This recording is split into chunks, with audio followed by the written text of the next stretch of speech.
Something you wrote in the acknowledgments for Birdie's Bargain that I absolutely believed, and yet it still shocked me. She wrote, "After I finish a book, I say to myself, well, that was a good career while it lasted, because I'm convinced that every book will be my last." And I believe you, but still, even now, 18 books, 2 Newberries, the Hans Christian Andersen. You should see my children rolling their eyes when I say that. I said, well, this one surely is. I mean, look how old I am. And I'm not like some of I have writer friends who've got so many ideas, they'll never live long enough to write them. I finish a book and I think, well, that was great. But that's it. Nothing left in the tank. You put it all on the page. Yeah. And then something happened. I went to Cuba, and I thought, why don't people in America know about the amazing Cuban literacy campaign? It's a story that needs to be told, because we have to learn that there is good in our enemies and there's less than good in our heroes. That's maturity, when you can recognize the good in those people that you don't admire and the evil in the people that you adore. Well, I assume you learned that rather viscerally because you were 5 when you had to leave China because it was being invaded by Japan, and then you ended up as a missionary in Japan at about 17, 18. Yeah, and the as I've said, to be loved by people that you thought you had hated is a wonderful experience, and I wish everybody could have that experience. Now that Birdie's Bargain is launching into the world, and that book is, you still got to go out there and promote it. Presumably, you'll be overseeing the movie version once that gets up and running. But have you got another idea yet, or are you waiting for the next idea? No, I don't have another idea. What are you talking about? I haven't even gotten the hardback copy of this book. Give me a little time, Rob, to say I won't write another book. What's the average time it takes you to get to your next idea? Oh, well, I've been writing. I wrote my first novel in 1968. It was published, I started writing it in. It was published in 73. So 18 in that many years is not a lot of novels. Some people do a novel a year, but, I can't. I have written a novel in about a year, but something like Jacob I Love took almost 3 years, and Rebels of the Heavenly Kingdom took almost 3 years. And, there are several things about writing a novel. One is that one idea doth not a novel make. You start out with one idea and you run out of steam by the 3rd chapter. A novel is woven together from a number of ideas that for a long time don't seem to even be related. And then you begin to see how they fit together in the one book. With Birdie's Bargain, I have in my files about 4 or 5 false starts for a book about a little girl standing in the middle of the road wearing a t-shirt that says, "I heart Jesus," and bawling her eyes out.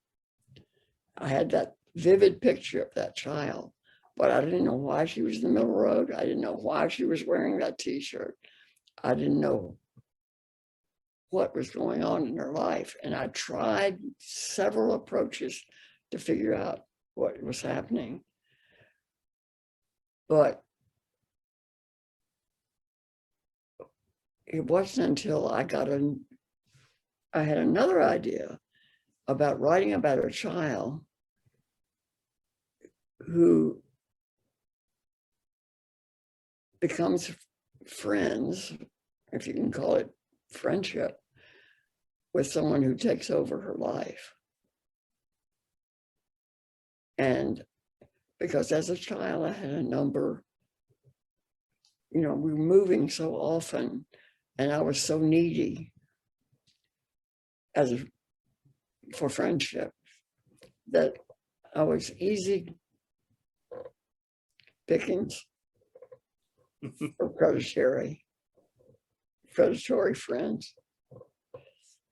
And I had a string of them through my early years. And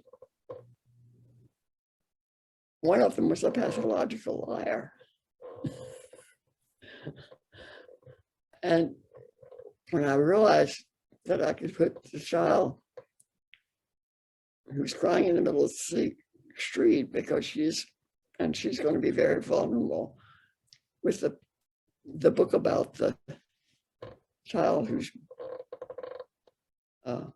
only friend is a pathological liar. It worked, but neither of those ideas worked by themselves. And I often think of Same Stuff as Stars, because I had gone to Chittenden Correctional Center to talk with a group of prisoners about Great Gilly Hopkins, because they had read it in their book club. And they all had paperback copies of the book. And after we finished the session, they lined up to have their books autographed. And I was asking them their names so I could put their names in the book. And one young man said, well, it's not for me, it's for my daughter. Her name is Angel.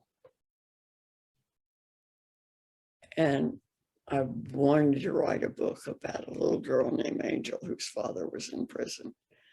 And I couldn't do it because I didn't know what the story was, or, that's all I had.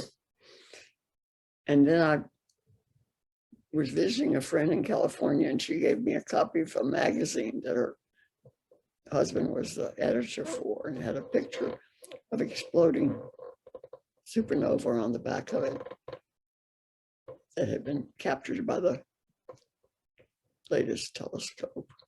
And it said, the telescope found these elements. And he said, the scientist said, these are the same elements that are in our bodies. And I thought, what would it mean to a child that the world considered waste material to know that she was made of the same stuff as the stars? And once I got those two ideas going, I could write the book, but I couldn't write it until I had the second idea. And then I had to give her a little brother because it was such a dismal book. When that happens, when you find the other piece of the puzzle that now enables you to go forward, does that bring to mind, do you think that that's your subconscious at work? Is there some version of a muse at work? Is there a guardian angel? What is that you think that leads you to that extra piece or missing piece? Well, I'm biblically oriented. It's providential. But I think it's the kind of thing that happens a lot to writers.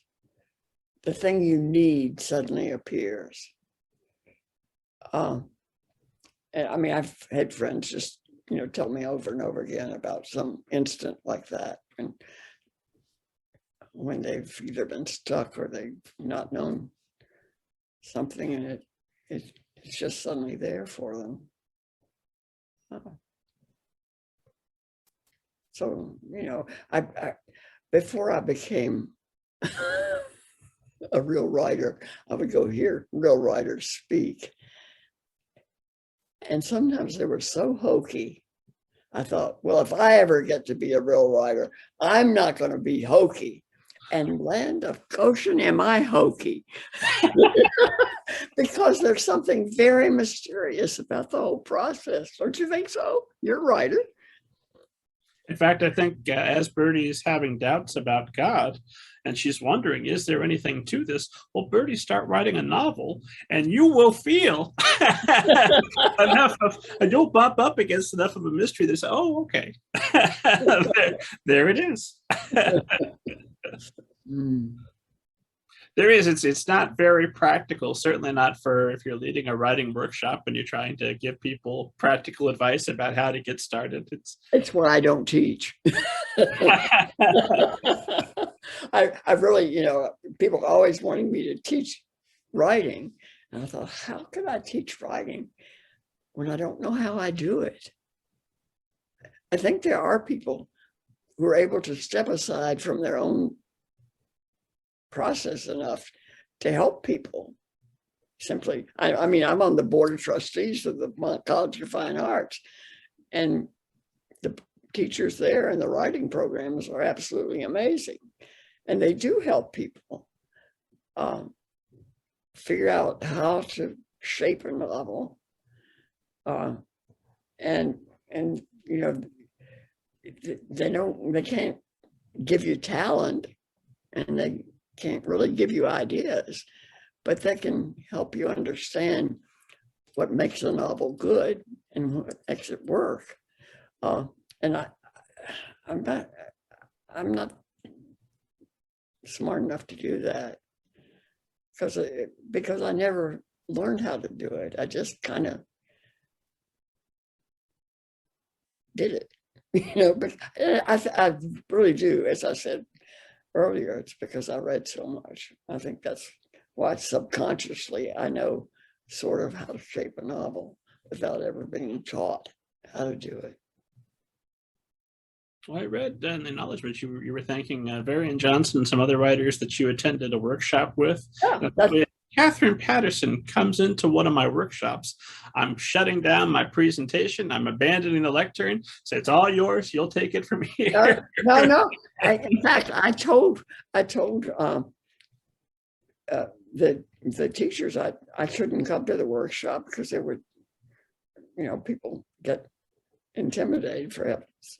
I mean, I'm sorry. I don't think I'm an intimidating person at all, but apparently just because you've won a prize or two, people think, you know something. But they said, no, come in, it'll be fun. And that was the workshop where I figured out how to put those two stories in my childhood together.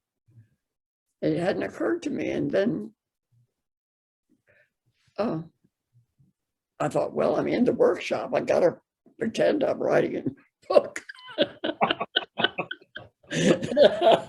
So I thought, well, I'll start with the kid on the, in the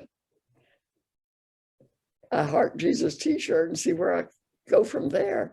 And that's when it occurred to me that I could put that other idea about the child who's taken advantage of by predatory.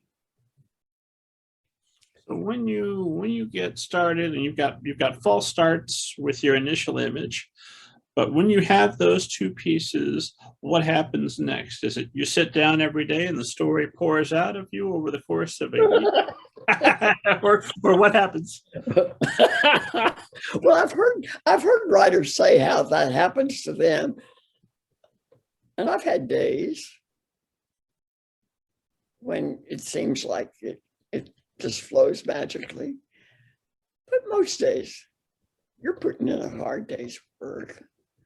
And I'm also the kind of writer who wants to know where I'm headed before I start. I don't like the feeling of just sitting down every day and thinking, oh, whatever. You know? And I have friends who say, oh, if I knew how it was going to end, I'd be too bored to write it. Well, if I didn't know how it ended, I wouldn't ever get there. I'd be wandering off on a strange pathway. But if you know how it ends, I mean, this is me. Every writer is different. And that's why I can't teach anybody, because I have to do it my way. And that might not be anybody else's way. But I need to know where I'm headed. And sometimes when I get to where I thought I was headed, it changes. But at least I'm heading in that direction. And I try to get through a whole first draft. And Annie Lamott is very helpful telling you how awful first drafts are. And we don't use the language, but you have to realize your first draft is garbage. You're just getting to know your characters. And by the time you finish your first draft, which is garbage and should never be seen by the light of day, you know your character a little better. And every time you go through, you think, oh, well, and I know he would never have said that.